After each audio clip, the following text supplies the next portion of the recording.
Ladies and gentlemen, I want to talk about why I want to or intend to homeschool my own children and why I think everybody should.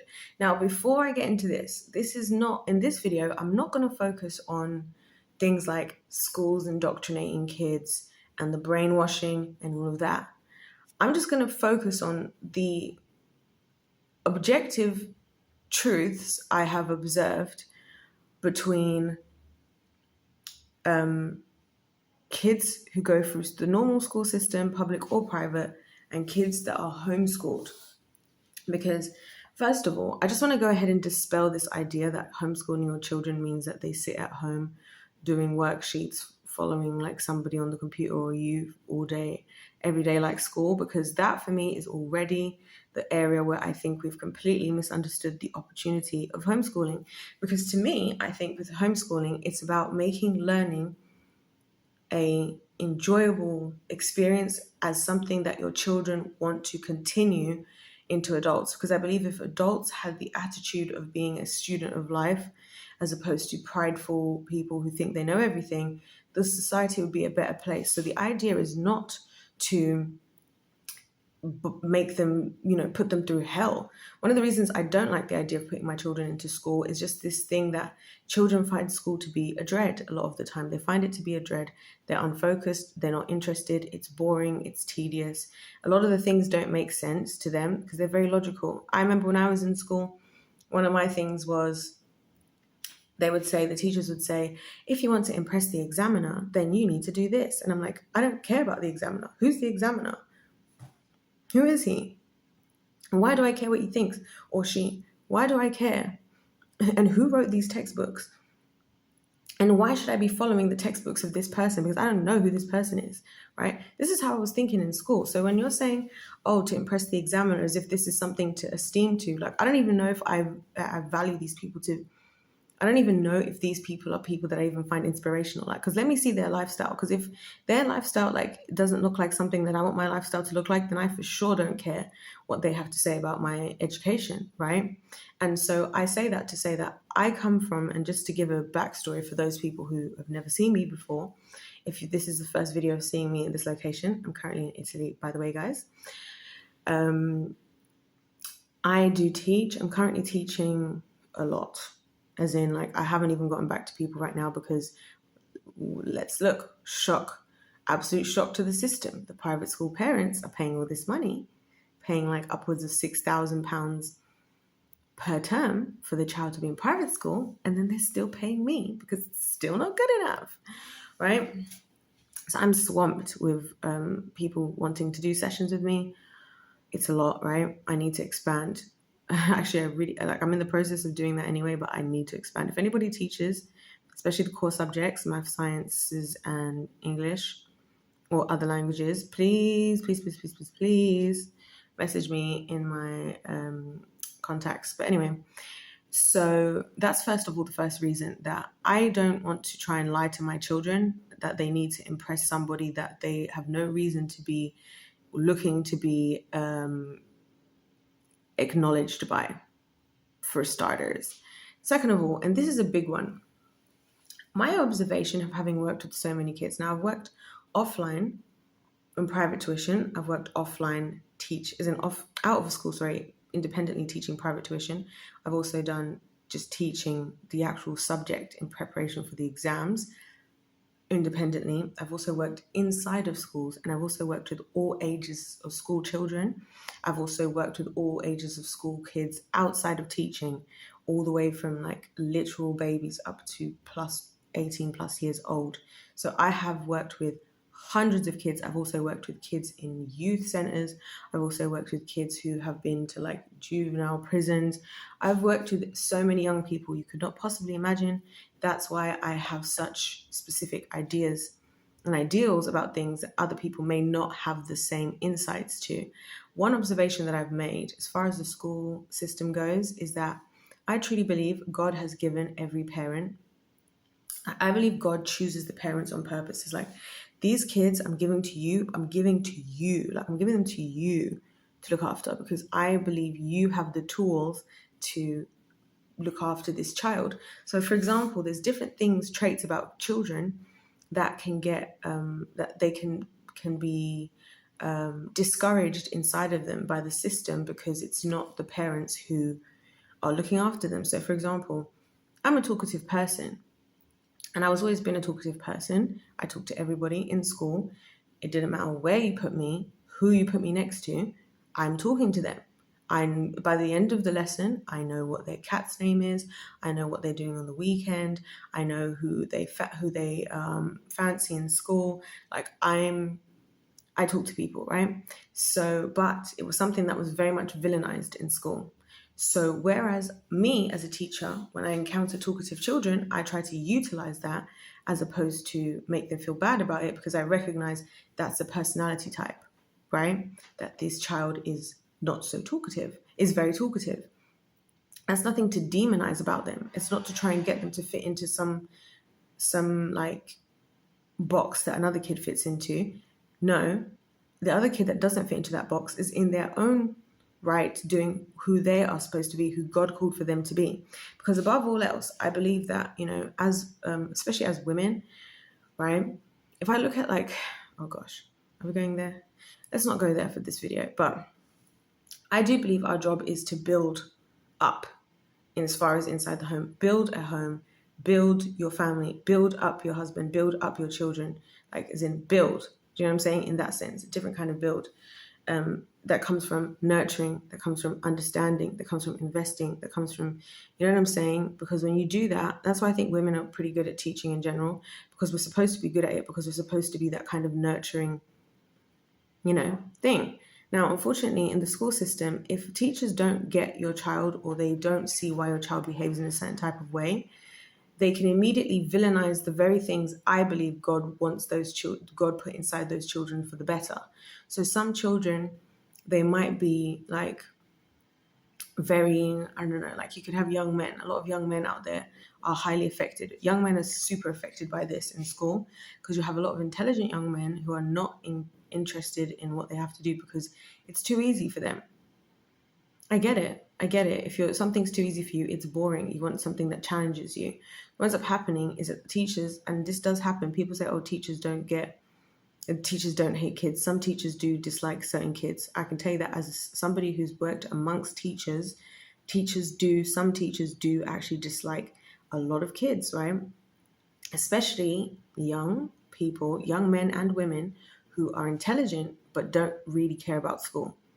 Because to the teacher, it's like, how dare you be that smart? Like, how dare you be so good and care so little? And they will penalize you. So those kids will come out of school without even like believing that they're capable of anything, thinking that they're idiots just because the teacher was actually jealous, if we're being completely honest. So I feel like it's my duty as a mother of my children to protect them from stuff like that, because how am I going to let your greatness, how am I going to let the great things about you or your intelligence be stopped because somebody else doesn't understand your personality type and is villainizing the very things that God was put inside of you to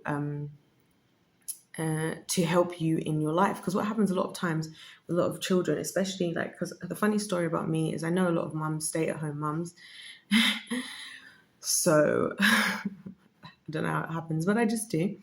I know a lot of stay-at-home mums. I know a lot of mums who believe in homeschooling and stuff, and I've seen that it works better. Children progress more quickly. Children are more quickly ahead of the rest of their peers. They're a lot more independent.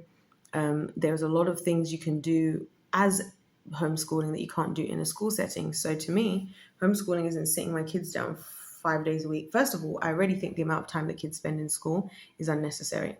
Let's just start there. It's unnecessary for kids to be in school for that long. For them to be spending that amount of time in school and still coming out the other side without most kids coming out with super high grades and everything, to me already suggests that the system is a scam. Because I'm like, how are we putting you in this place and you're coming out the other side and you don't even have, like, you're not even, you know what I'm saying? So that already in and of itself, I don't believe in. There are also statistical things about the development of young people, which I look into the science of this guy, I look into the science of babies' development, toddlers' development, all of this, everything. In the statistical sense of these things, especially when it comes to things like teenagers. So people will say, oh, teenagers are grumpy, they don't want to get up for school. It's actually scientifically proven, first of all, that teenagers can focus well for 45 minutes at a time. 45 minutes at a time, and that the reason why they are so exhausted is because they're going through puberty. So it's actually not really helpful for us as adults to be, because people say, oh, we're putting the kids in schools at these times and this, that, because we're preparing them for the adult world. They're not there yet. Like, let them live, let them cook. They've got some time to develop. Their body is changing and shaping. I don't know about the rest of you, but puberty was horror for me, mate. It was a very tumultuous times. You know what I'm saying? Treacherous time, treacherous waters. So you just trying to enforce something on them to make yourself feel better, or to kind of smite the younger generation because you're jealous that you didn't have somebody being understanding towards you, isn't helping them, and it isn't love. I can assure you. What is love is appreciating, understanding the stage of development that they're at and supporting that.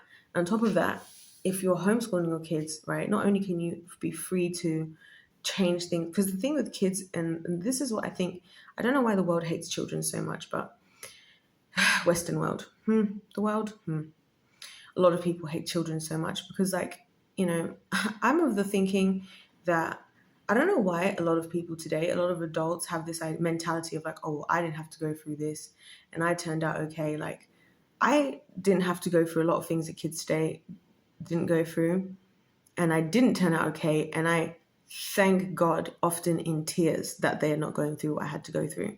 I thank God that they have, a lot of them, at least the children I work with or have been around, have a better chance than I feel like I have, because I'm figuring it out later in life. I'm only 26 years old. I still feel like I've got the weight of the world on my freaking shoulders because no one gives a crap about anything as soon as you turn 18 years old. It's fine. I'm just saying that that's the truth. So that's why I think, again, for my children, knowing what the state of the world is, once again, am I going to just throw the dice at the luck of the draw of sending them to a school when coming out the other side, then there's no understanding for them? Absolutely not. I'm going to help to shape and train them as to what their individual needs are. And that's the thing. Children's needs are so individualized. I noticed this also with God. This is why a lot of people have the wrong idea of God. They think all children of God look the same, but we don't. Just like how, if anybody who's children will know, your kids are completely different. They're all unique. Then they have different needs, and you have to develop different ways of forming relationships with them, right? It's the same with kids, like in schools and stuff. They all have different needs. They have different ways that they learn and different things that they respond well to or they don't respond well to. So again, for me, I'm just thinking the chances of my child sitting in this lesson and there's like 30, 20 of them, 25, 30, 20 to 30 of them, that they're getting the attention that they need to achieve their maximum level of success, their potential energy, right? Which I've spoken about the concept of potential energy before. It's a scientific perspective, the maximum available energy of something, right? Their potential energy was unknown. All of our potential energies are only known to the Lord, right? So for me, I'm not willing to just throw the dice and hope that, oh, it turns out for my kid and they turn out fine. That's not good enough for me. Do you know what I'm saying? It's not good enough for me. It's not going to be good enough when they're an adult and they feel like they're an idiot. It breaks my heart when I hear people talk about why they don't think they're smart just because they didn't do well in school. Yeah, not going to be my kid. Also, not going to be my kid being pigeonholed into a box that they don't want to be in. Because why? Like, there's little things that happen in society that I don't get. So, for example, I teach maths and science, right? Cool. Why am I going to be freaking out that my son isn't interested in, say, geography if he is been in so just naturally gifted at like carpentry? So if that was in the situation I was in, I would invest my homeschooling time and my child's homeschooling schedule into making sure, obviously, you have the basics, maths and English, yada, yada, yada. But where can I find a carpenter? How can I get my son involved in some kind of internship? What do I need to negotiate with these people? How can I, as a mother to this child, create a curriculum that is appropriate to what he's actually interested in? Because that's my job. I believe that it's a job as a parent. I will speak for as a woman. I won't speak as a father because I'm not a man, so I can't speak as a man. I'll speak as a woman.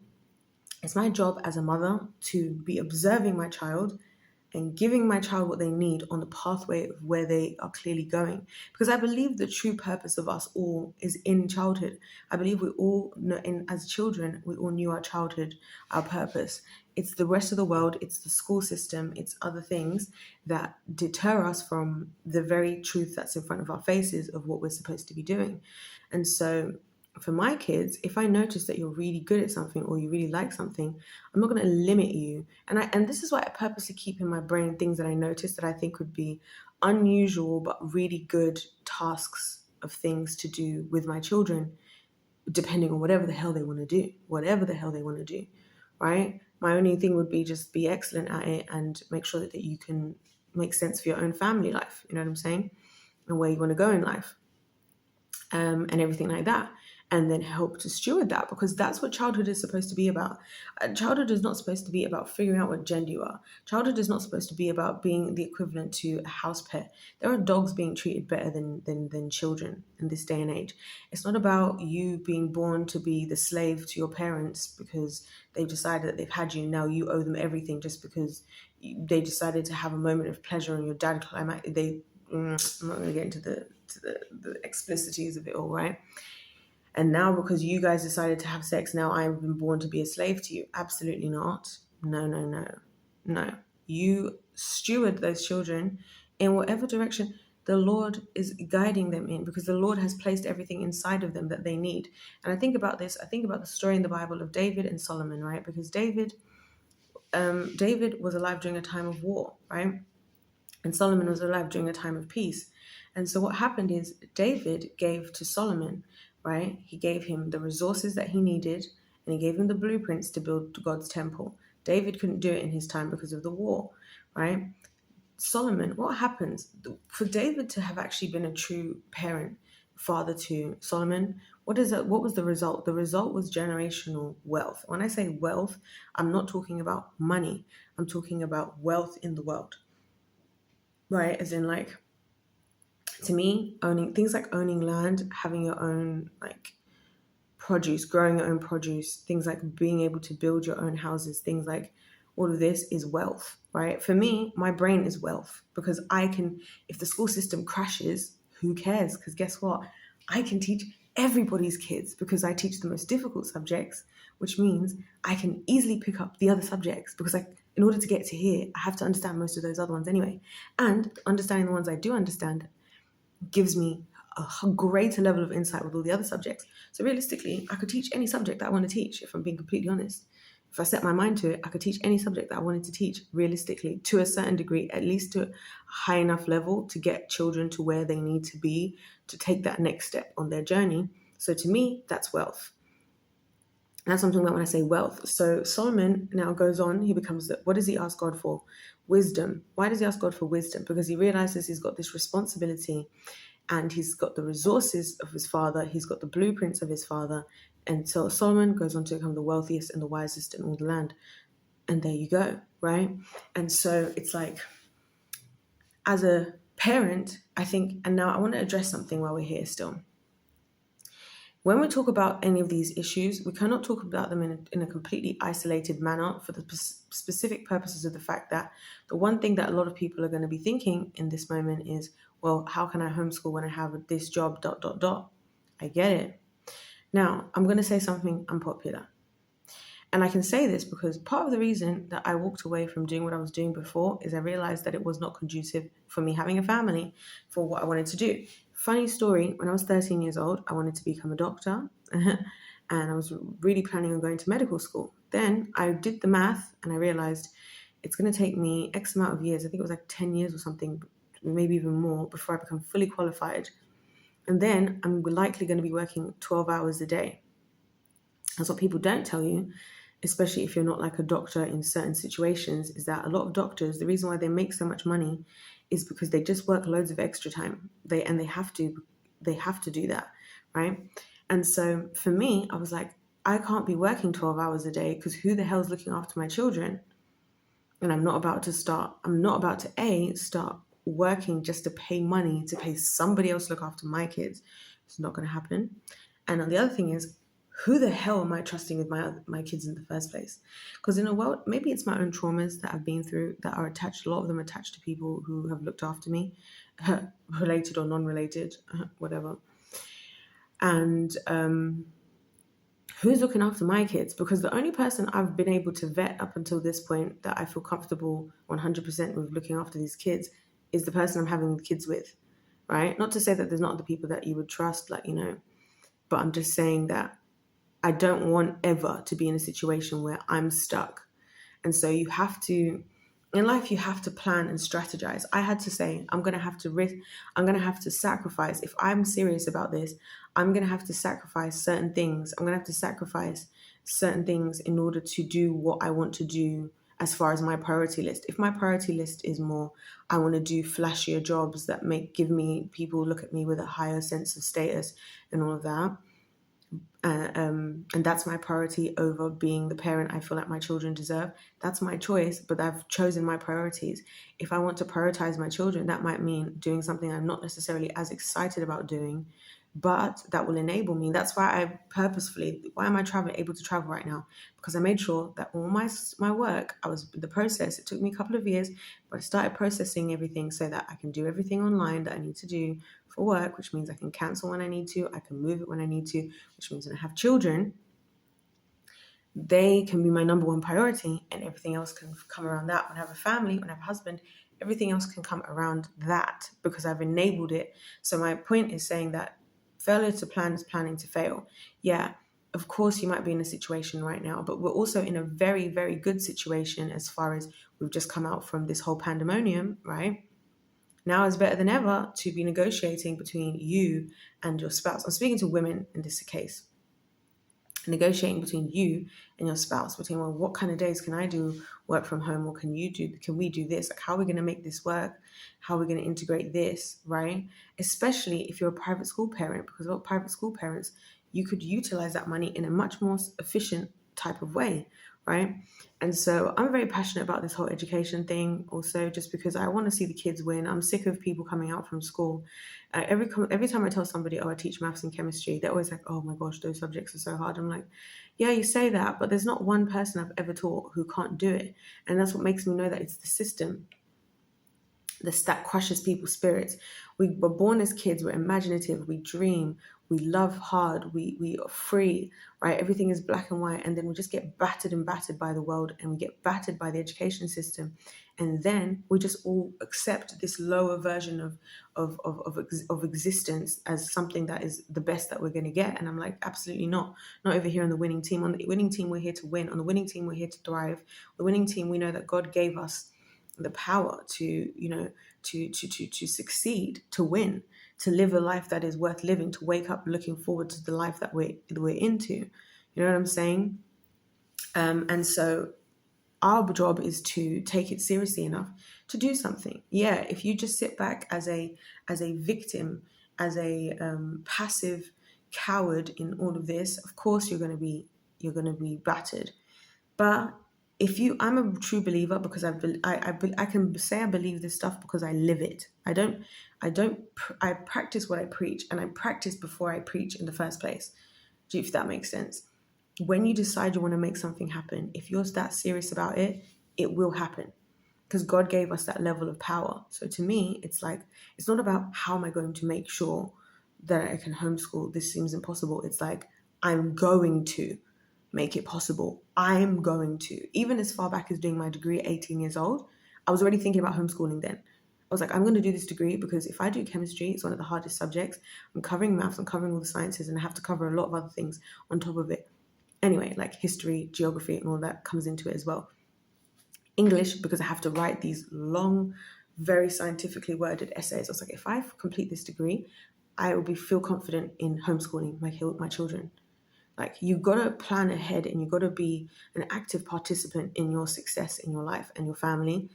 And so yeah, so that's why I'm in favor of homeschooling. I'm not ready to let my children be coming out of my womb just to then throw them into throw them to the wolves in the education system, where they start coming in with high spirits, imagination, dreams, drive, ambition, to come out with their spirits completely broken and crushed, and I just sat there like like an audience member eating my popcorn, like there's not something I could have done about it.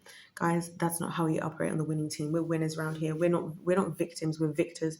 We don't waste time on these people, and we don't waste time thinking that for a second that there's nothing we can do. There's always a choice. Sometimes the choice that you have to make is a choice you don't want to, but you've got to make it anyway, and you've got to figure it out along the way, and you've got to work at it. Because I'll tell you something, God responds to faith. When you put your faith in God about something, He will respond to your faith. All of the lessons I do now, the work I'm doing now, I did not ask for any of the stuff that's happening to me right now. All I did is I said, God, as my life is right now, doesn't work for when I want to be married and have children. God, when my life is right now, I feel like I'm partnering with the kingdom of darkness. Can't do that. God, my life as it is right now, I'm depressed. Can't be doing that. God, my life as it is right now. And here we are. And that is the message I want to teach my children above all else. I don't want them to be growing up thinking, oh, well, mum's just another person who's like a victim of this society. No, they're going to see like, my mum, she's a freaking winner. Like I grew up with, like, they're going to not know what the rest of the world is doing. They're going to be like, oh, I don't know who the rest of the world is. Because in my household, where I grew up, we don't take L's, we take W's. In my household, we don't just sit there lazily worrying about things or complaining about things we're doing nothing about. We work hard and we change the game for ourselves, and we believe that if life's a game, let's play to win. You know what I'm saying? And I'll teach my children, if life's a game, let's play to win. Trust me. And I will be teaching them the winning mentality from when they're young. I'll be playing chess with them. I'll be doing all this stuff with them, and I won't go easy. I won't go easy on them. I will not go easy on them, because they might not like me for a while, but at some point when they finally beat me, it will mean something. And that's when the hunger will spark that will change them into be lifelong winners. Anyways, guys, thank you so much for watching my video. That's why I believe everybody should homeschool. It's not just about all the indoctrination, brainwashing. That's another whole thing. We've talked about that. I'm sure you guys have heard enough or can see enough for yourself. Also, what's just best for the kids? Like, what's best for your children? What's best for your children is you, because God gave them to you. He trusted you. He looked at you and thought, this is the parent for this child. These are the two people who know how to look after these kids. As a mother, it's my job to observe everything about. This is why mums, even in pregnancy, notice the personalities of their children in pregnancy. Isn't that crazy? They'll be like, oh, my kid was like, I've seen it so many times. Even my friends I know have had kids, they talk about how their kid was in the womb. It's exactly how their kid was when they came out. We even see this in the Bible. Jacob and Esau, right? Cain and Abel. They talk about in the Bible these twins. It's I want to have twin boys so badly. They talk about how they interacted with one another, and it was actually exactly how they then interacted with one another in the real world, because that's how in tune as a woman you're supposed to be with your children and where they're at, and just supporting them, not towering over them. Like, this is what I think, life hack for ladies out there. This is what I've learned, and I'm okay saying this to the female community.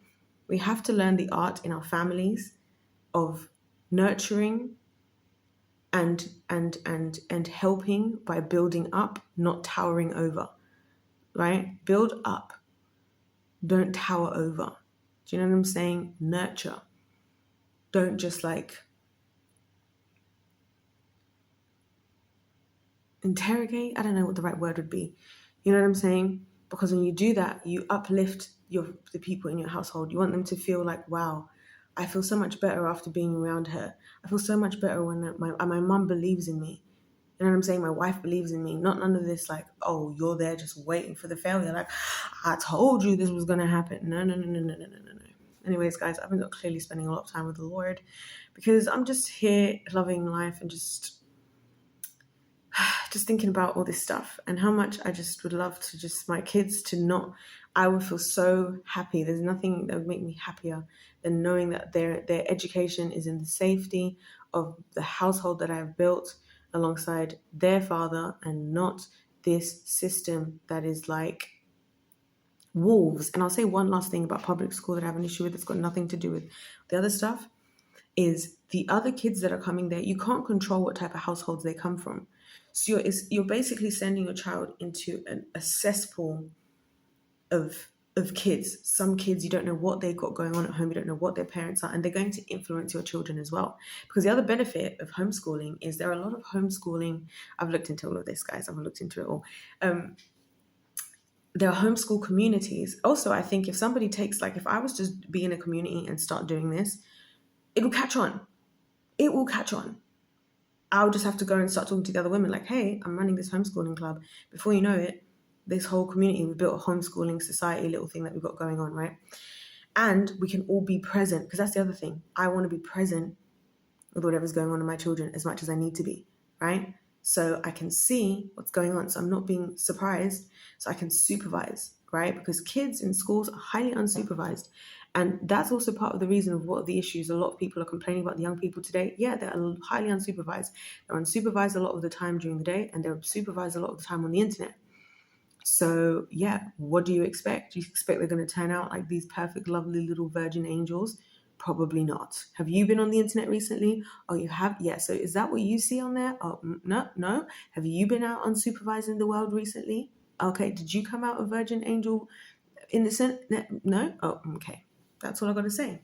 If life's a game, let's play to win. God bless you all. I didn't even say this. The opportunities are endless also with homeschooling. So if you want to travel to do a lesson, you can travel.